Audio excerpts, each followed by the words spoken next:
It's Jesus saying to his disciples, I'm going to go and they're going to take me. And Peter says, they're not going to take you. If they take you, they're going to take me. And Jesus says, Peter,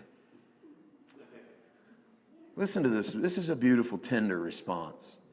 He doesn't make fun of him. He doesn't call him stupid. He doesn't cut him down. He doesn't judge him. He says, Peter, I know your heart's in the right place, buddy. But before the rooster crows tonight, you're going to deny me. But don't let your heart be troubled, bud. You believe in God, you can believe also in me. Do you know that's the next verse in that progression with Peter? This is the Father saying to him, Daddy and I are going to go make you a house, and then we're going to move inside. And you're not going to have to worry about all this separation stuff anymore, Peter. Me and Dad's going to take care of it.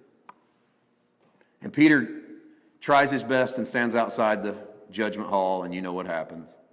Warms his hands by the fire, and the woman says, aren't you part of his disciples? And Peter denies the Lord 3 times. One time curses God, and runs. And you know the guilt that ran with him into the darkness, into the night. So on Monday morning after resurrection, Peter goes fishing again. He's out in the middle of the ocean. He's been fishing all night. I don't think he's slept since the crucifixion. I can understand that. I think he's had issues. And he sees a figure on the beach and he jumps into the water, and you know the story. He swims to the beach. Jesus pulls him in close and has breakfast with him, makes fish over the fire and hands a plate across to Peter and says, Peter, do you love me? Peter says, Lord, you know I love you. And Jesus said, then feed my lambs, Peter. Peter, do you love me? Lord, you know I love you. Peter, feed my sheep. We get trapped in the church because we start preaching the Greek there all the time.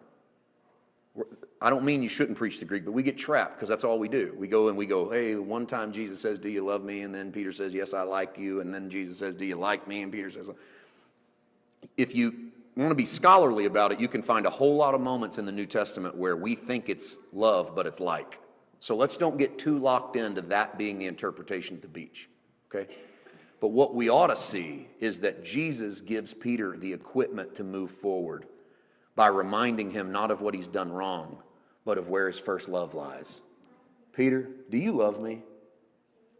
Peter, you're going to face a lot of junk, but all you really need to remember is that you and I are in love with one another. Amen. And if you'll remember that you and I are in love with one another, you'll keep moving forward.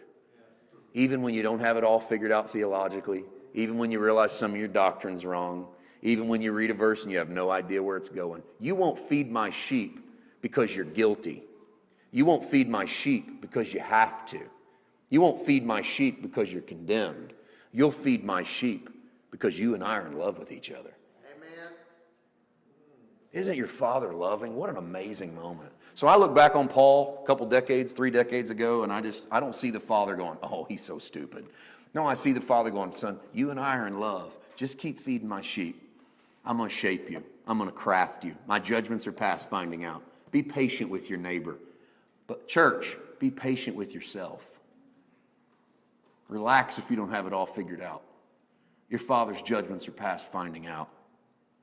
We're making people earn their mercy, and we're making people earn their forgiveness. And I don't think we realize what we're doing. We're putting them back under the law. Listen, if you refuse to forgive somebody, it's because you are legalist at heart.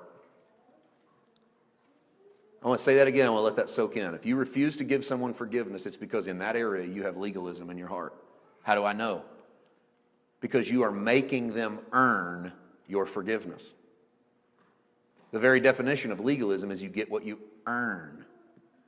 So if you refuse to forgive somebody until they meet up to a certain standard of expectations, until they come to you and ask for your forgiveness, until they show you that they're remorseful, until they try real hard, you don't realize it, but you just put 3 laws over somebody for how they're going to receive your forgiveness. What if your Father did that to you?